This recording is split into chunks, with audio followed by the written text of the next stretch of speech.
ఈ drivers of IMR అంటే ఏఎంఆర్ని ఏం ముందుకు తీసుకెళ్తున్నాయి? ఇంత పెద్ద మహమ్మారి, దానికి ఫేస్ లేని మహమ్మారి, అది కోవిడ్ కన్నా కూడా ఇంకా ప్రమాదకరం కాబోయే మహమ్మారి మనం నియంత్రణ లేకపోతే.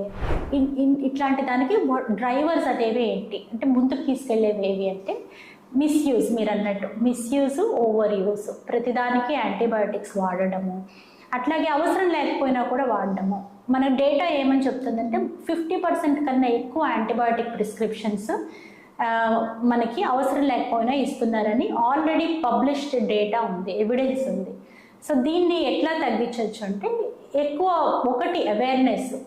యాంటీబయాటిక్స్ అనేవి ఇప్పటివరకు మన ప్రాణాలని కాపాడాయి, వాటిని మనం కాపాడాల్సిన అవసరం వచ్చింది. సో ఎలా ఈ కాపాడడాన్నే స్టివర్డ్షిప్ అంటారు. సో ఈ యాంటీబయాటిక్ స్టివర్డ్షిప్ ఎట్లా చేయాలి మనం? ఒకటి అవగాహన, రెండవది టెస్ట్లు, కల్చర్ టెస్ట్లు చేయడము, లేకపోతే వేరే పాయింట్ ఆఫ్ కేర్ టెస్ట్లు ఏవైతే అందుబాటులో ఉన్నాయో ఆ టెస్ట్లు చేసి ఆ ఇన్ఫెక్షన్ నిర్ధారణ అవుతేనే యాంటీబయాటిక్స్ ఇవ్వడము. Mild and moderate infections, immunity బాగానే ఉంది, mild infection, wait and watch, ఆగి చూడడము.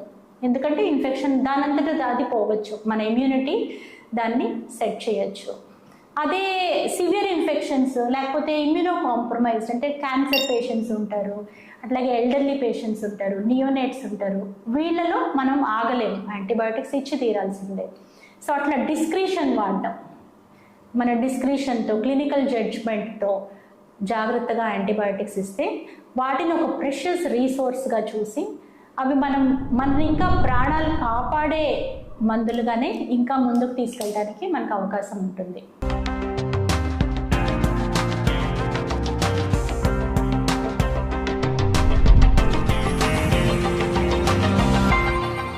ఈ డ్రైవర్స్ ఆఫ్ ఐఎంఆర్ అంటే ఏఎంఆర్ని ఏం ముందుకు తీసుకెళ్తున్నాయి? ఇంత పెద్ద మహమ్మారి, దానికి ఫేస్ లేని మహమ్మారి, అది కోవిడ్ కన్నా కూడా ఇంకా ప్రమాదకరం కాబోయే మహమ్మారి మనం నియంత్రణ లేకపోతే.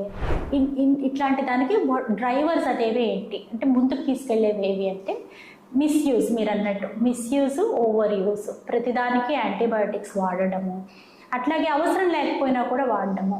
మన డేటా ఏమని చెప్తుందంటే 50% కన్నా ఎక్కువ యాంటీబయాటిక్ ప్రిస్క్రిప్షన్స్ మనకి అవసరం లేకపోయినా ఇస్తున్నారని ఆల్రెడీ పబ్లిష్డ్ డేటా ఉంది, ఎవిడెన్స్ ఉంది.